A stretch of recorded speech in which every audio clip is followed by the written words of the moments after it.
kita pejamkan matanya jika posisi sedang terbelakang, gitu kan? Nah kemudian tangan ini, sendi ini yang gerakan, dilemaskan, ya yang dilemaskan, ya kemudian yang kanan juga sama, ya sama juga termasuk ini, ya yang dilemaskan, ya dilemaskan seperti ini. Nah kemudian semua dirapatkan. Nah dalam kondisi seperti ini pertama tadi apa? Kain penutup, ada sejadah, sejadah raya. Satu saja cukup ya, satu dulu ya. Nah kain penutup terutama penutup aurat ini, ya, penutup aurat, ya. Nah lebih bagus lebih lebar, ya, yang menutupi seluruh tubuh si mayit. Nah nanti untuk membuka pakaiannya tadi siapkan satu gunting, gitu ya.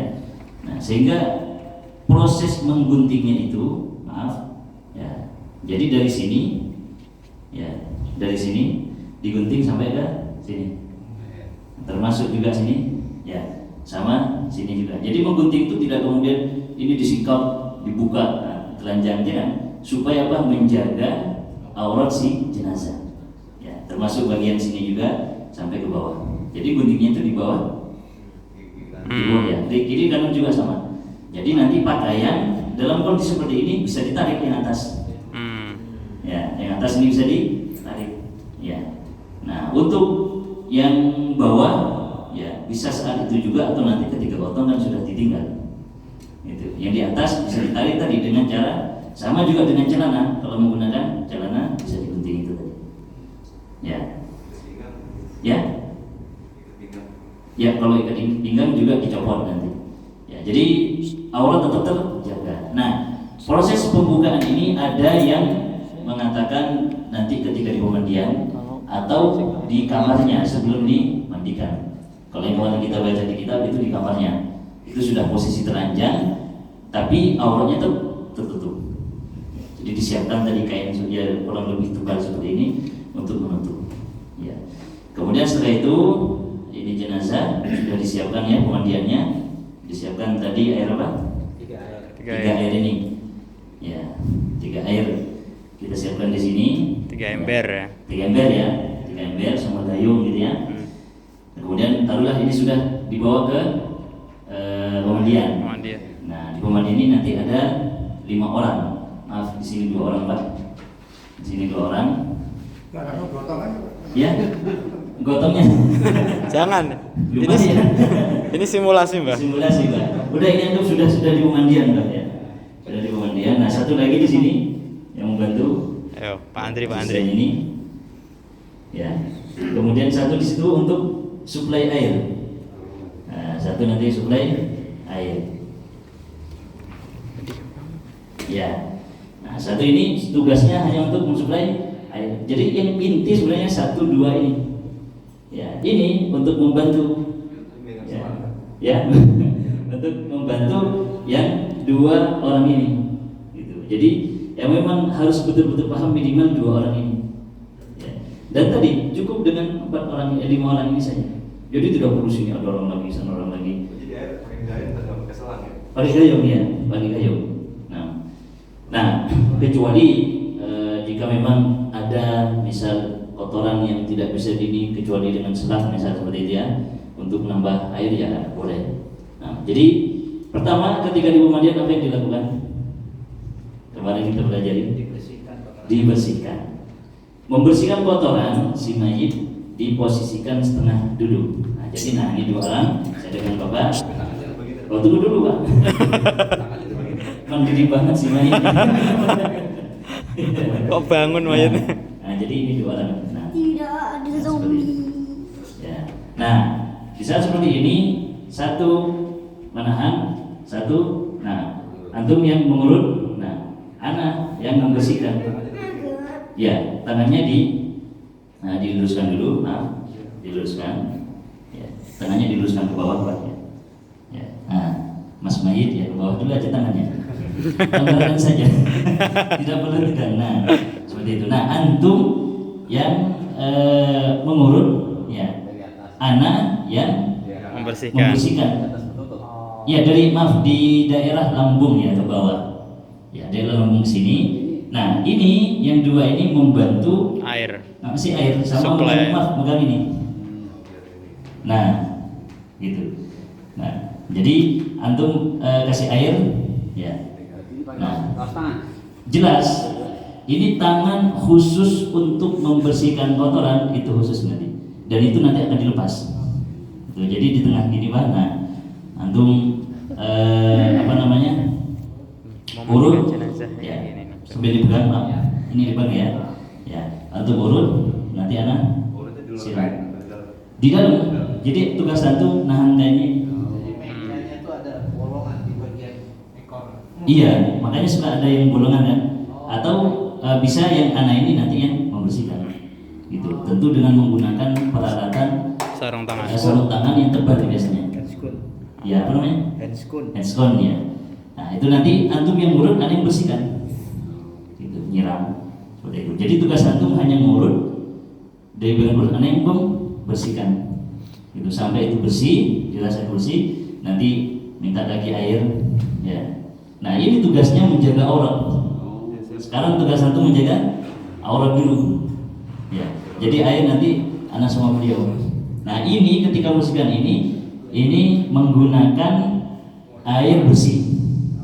Bukan sider, bukan sabun. Ya, jadi pakai air bersih. Bisa pakai selang juga untuk membantu dan air tidak disiram dari atas kain. Kenapa? Kalau di atas kain nanti terhalang, kurang bersih. Jadi disiram langsung di bawah. Maka ini ada tim yang menjaga. Ya diangkat betul. Tapi diangkatnya tidak harus diangkat. Nah kalau gini kan kelihatan. Jadi berupaya dua orang ini menjaga auratnya si mayit. Nah dan bersihkan gini. Terus sampai sekiranya sudah bersih, selesai baru direbahkan lagi. Ya, Oh iya. direbahkan lagi. Ini tim 5 orang ini pasti semua pakai sarung tangan ya Tat supaya Iya. menghindari sidik jari atau segala sidik macam. jari dan kotoran ya, dan penyakit mungkin seperti itu kan kadang ada orang yang wafatnya karena penyakit gitu. Nah ketika setelah membersihkan ini langsung ganti sarung tangan. Anak ganti antum ganti juga. Lepas pakai yang baru. Karena yang tadi sudah kena Kotoran. sudah kena najis gitu ya. Sudah kena kotoran. Selesai.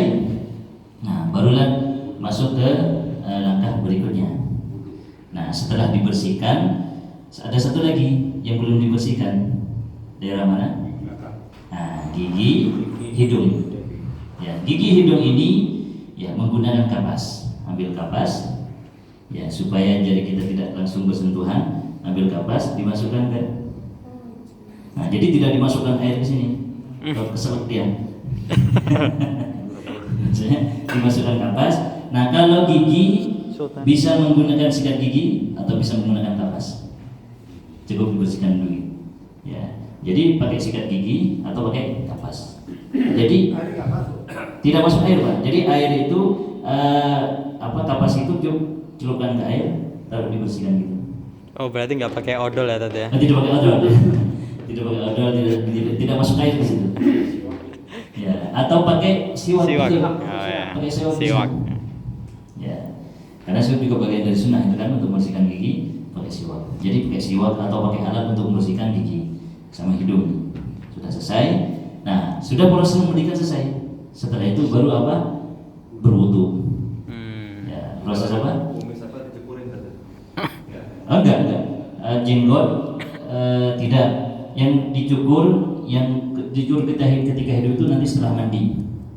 Setelah mandi, apa yang disunnahkan dicukur ketika hidup juga disunnahkan untuk dicukur ketika wafat. Berarti apa? Kumis, bulu ketika setelah mandi, setelah bersih. Ya, setelah mandi, bukan sebelum. Posisinya sudah setelah diangkat ya? Ya, setelah diangkat. Ini posisinya itu udah ada kapas kan? Belum sebelum dikafani. Tapi sudah mandi, sudah dihandukin. Ya. Oke, setelah wudhu. Nah, ya. Belum pakai sabun. Belum pakai minyak. Belum wudhu dulu. Oh, belum. Habisnya kan wudhu dulu. Iya. Jadi prosesnya sama dengan kita mandi besar. Iya. Ya, bersihkan dulu, setelah itu berwudhu. Nah, mewudhukan ini gitu kan. Pertama dibasuh dari mana? Dari muka kan? Ya, muka. Nanti antum ngasih air. Nah, sini menggunakan air bersih. Nggak ada yang apa Ya. Dilap Ya. apa? Disiram apa dilap aja dah? Cukup dilap pakai tangan gini. Kayak kita berwudu pakai tangan. Jadi tidak langsung disiram kemudian. Jadi nah ini dimulai dari tim kanan.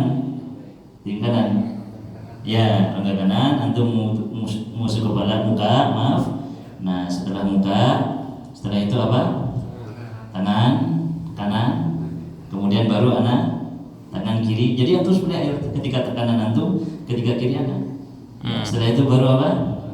Kaki, ya. Maaf, apa? Rambut. Telinga sama rambut, ya. Telinga sama rambut, sama kalau ada jenggot di sela-sela. Ya, ada jenggot di sela-sela. Kemudian setelah itu baru kaki. Kaki sama dari kanan, baru kiri. Mulut nggak sih? Ya, kan sudah Sudah. dibersihkan di awal. Itu pengganti matnoto, kumur-kumur dan istinsyaq dan istinthar itu sudah. Nah, itu sudah cukup. Hukum ini juga harus tertib kayak wudhu itu pada saat hidup gitu kan. Iya, jadi Kalau wudhu salah satu dulu. keloncat gitu kan, keloncat salah satu rukunnya gitu kan. Misalkan Apa? harusnya tangan dulu gitu kan. Oh enggak, kalau wudhu harus urut Urut ya. urut sesuai dengan ketika kita berwudhu.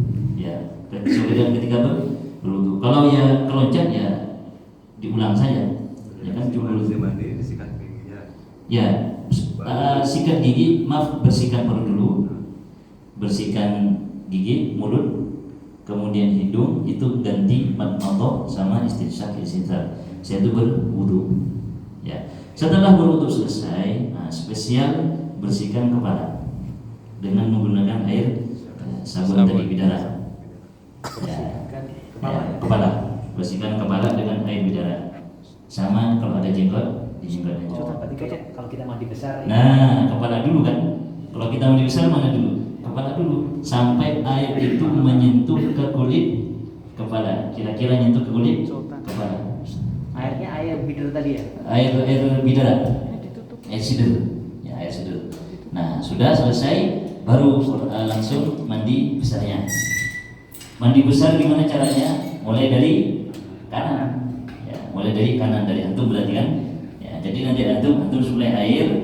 Ya, nah ketika antum memandikan di kanan ini, ya air antum pegang, nah antum jaga auratnya.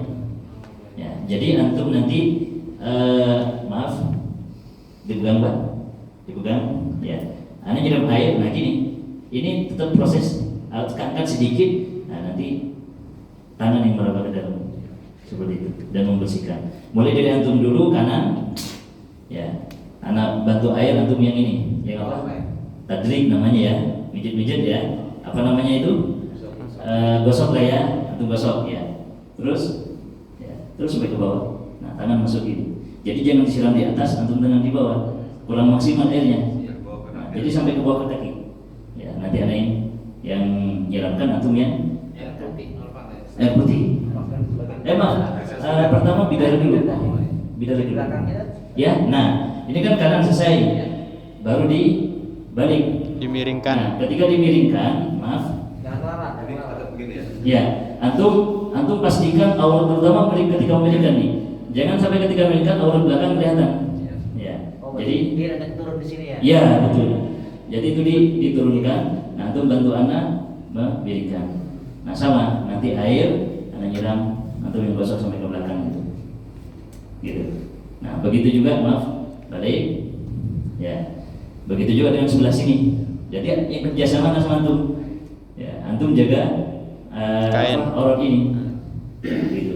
Jadi anak megang air atau megang air, anak yang, nah gitu. Atau sebaliknya boleh anak nyiram, antum yang gosok sampai ke area apa? Kaki. Jadi mulai dari sini, tangan, ya. Pastikan air kena ke seluruh anggota tubuh. Pastikan seluruh anggota tubuh. Jangan sampai ada anggota tubuh yang lepas dari air. Ya. Sampai ke kaki juga, di sela-sela juga. Sampai ke kaki itu di sela-sela air. Sela-sela jari bukannya masuk ke wudhu tadi. Di ya. Sela-sela jari. Oh iya, ketika jari tadi ketika membersihkan tangan, ya. Pas ketika membersihkan mandi juga sama, memastikan itu air masuk ke seluruh rongga-rongganya. Ya, maaf sudah selesai Pak. Ya, ini proses pertama. Ya, setelah itu baru apa? Kemarin diguyur, ya kan? Nah, diguyur ini menggunakan air bersih. Air bersih, betul. Ketika tadi sudah pakai sabun, baru diguyur pakai air bersih. Sebanyak kurang lebih ya 3 kali atau 5 kali atau sebersihnya maksudnya. Dari dalam juga. Jadi tugas antum tetap jaga aurat. Ya, tetap megangin itu. Nah, gitu. Jadi sampai 7 kali. Nah, setelah itu baru yang terakhir air hanut, air parfum. Nah, bilas. Untuk apa namanya? Membuat wangian. Ya, bisa dicepratin, airnya bisa pakai gayung, dicepratin begini atau dibalurin. Ya. Jadi itu untuk apa? Wangian. Terakhir lah setelah itu diguyur 3 kali, baru dikasih air parfum itu. Nah, setelah itu baru handuk. Handuk baru dilap ya, dengan lembut tentunya ya. Dihandukkan dengan lap. Setelah itu airnya tetap aurat kan, tertutup, ya kan? Baru ini dipotong ke tempat pengkafanan. Atau di sini ini dulu kayak kumis. Nah, itu di sini supaya tadi nanti tidak mengkotori ya kuku. Pokoknya yang disunnahkan dipotong ketika hidup itu juga disunnahkan dipotong ketika wafat. Ya. Tetangga sebelum dimandi potong. Kalau sebelum mandi, sebenarnya kayak gitu tidak mengapa ya. Supaya apa? Ketika mandi nanti sudah bersih, termasuk bulu kemaluan, termasuk ini tidak mengapa. Jadi ketika sebelum dimandikan dipotong dulu semuanya. Ketika mandi sudah tinggal bersihkan, itu bisa juga. Ya. Nah, setelah selesai, baru masuk ke mengkafani. Jadi sudah jelas tadi Pak ya untuk proses mandikan ya. Jadi pertama apa? Membuang kotoran, membersihkan hidung, kumur-kumur dan pengganti kumur-kumur dan istinsyak. Setelah itu wudhu. Setelah wudhu basahi kepala sama jenggot kalau ada. Nah, setelah itu baru dibersihkan di mandi besar dari kanan, kiri, depan, belakang. Ini juga depan, belakang. Setelah itu baru diguyur. Pertama pakai air cider, kedua pas ketika guyur pakai air bersih. Setelah guyur semuanya baru pakai air wangian, parfum. Nah, selesai baru pakai handuk, dihanduki. Nah, setelah itu baru dipotong. Ya, tidak apa tetap aja diganti.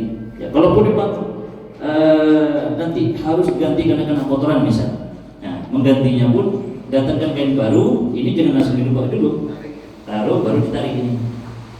Kalau memang ini nanti kena kotoran, mungkin kan kena kotoran dari si mayit ketika mengeluarkan kena kotoran gitu kan, supaya tidak kena mayitnya bisa diganti, ambil kain baru. Ya, maka disiapkan itu kain baru sebagai backupnya. Atau misal si mayit ini ada darah misal yang selalu mengalir, gitu kan? Nah, itu bisa buat backupnya. Ya, jadi ditutup, nanti baru dibawa ke tempat kafan. Alisat pakai selang kan tadi ada 3 itu ya? Iya. Ada di masalah itu kadang-kadang sabun aja langsung muter. Ya? Sabun langsung. Ada pakai Oh, ember. Pakai selang. Bisa aja, bisa saja nggak apa-apa. Artinya sabun itu sebenarnya bisa langsung, bisa menggunakan air itu. Air itu cuma supaya lebih mudah saja. Sudah membantu. Jadi tidak si anak sama antum tidak harus kocek-kocek ini. Ya, kalau sudah situ kan sudah di ibaratnya sudah nyampur, tinggal disiramkan, sudah tinggal dibilas.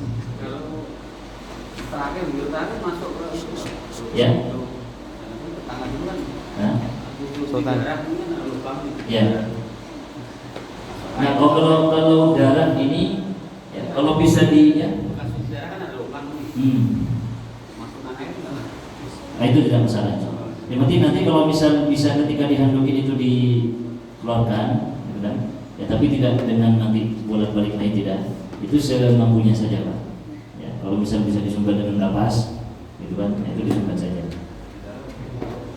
Ya. Ya. Nah, itu sudah ya. Ada lagi untuk memandikan. Jadi sesimpel itu sebenarnya memandikan. Jadi rukun yang berlaku itu rukun mandi wajib. Rukun mandi wajib. Ya. Jadi tidak seperti yang kadang kita bayangkan ribet dan tidak. Rukun mandi wajib sebenarnya. Terus kalau sidang bidan ini statusnya apa? Mubah aja. Sunnah. Karena Nabi SAW mengatakan irsilnaha bima'in wa sidrin wa kaf'au kafura. Mandikan ia dengan sidr atau kapur. Ya, dengan sidr atau kapur di sini maksudnya untuk wangian. Ya, kapur untuk wangian. Taratan au khamsan au sab'an. 3 kali atau 5 kali atau 7 kali. Makanya tadi kalau pertama masih kurang bersih, bisa diulang lagi untuk proses memandikannya, untuk mengguyurnya itu Pak. Kalau wudu tidak, sudah cukup sekali. Ya? Enggak ada doa-doa yang Tidak ada doa khusus. Ketika memandikan tidak ada doa khusus. Kalau ada rukun yang terlewat, tentu ini nggak akan memberatkan si mayit. Ya? Tidak. Ya. Rukun itu kan hanya membersihkan kotoran, wudu, kemudian mandi selesai dan cukup. Ya. Jadi kalaupun kecuali kalau misal wudunya ketinggalan, nah itu dimulai saja wudu, setelah itu diguyur. Bukan terbalik lah. Ya. Mandi dulu baru wudu. Kalau mandi besar itu wudu dulu kan? Ya, wudu dulu baru mandi. Berarti selama ini Ada yang terlewat tadi kan? Ya. Kan ini rukun ya tadi. Rukun mandi besar. Ya. Yang mendapatkan dosa. Hmm. Karena ini yang petugasnya kan yang sama ya tadi. Oh enggak kebadan mayit. Ganti kebadan mayit. Ya, itu pun terlewatnya itu kan apa? Jadi prinsipnya sebenarnya membersihkan si mayit. Kayak kita mandi besar gitu. Kita mandi besar itu sebenarnya dengan membersihkan semua badan itu sudah cukup. Sudah cukup. Sudah masuk ke dalam mandi besar. Ya, begitu. Jadi untuk misal kalau ternyata tadi lupa istinsyaknya, gitu kan? Ya, itu di akhir juga istinsak tidak mengapa. Itu kalau namanya lupa ya. Nah, tapi insya Allah kalau untuk dengan tim yang ini biasanya kalau sudah terbiasa agak jarang lah ya untuk terlewat, kecuali yang mungkin sifatnya kayak kapur air itu biasa gitu kan, lupa airnya gitu kan, itu tidak masalah. Jangan kemudian ditunggu sampai beli air kapur baru dulu, jangan. Ya, sudah lanjutkan saja. Ya, karena itu sifatnya sunnah. Ya.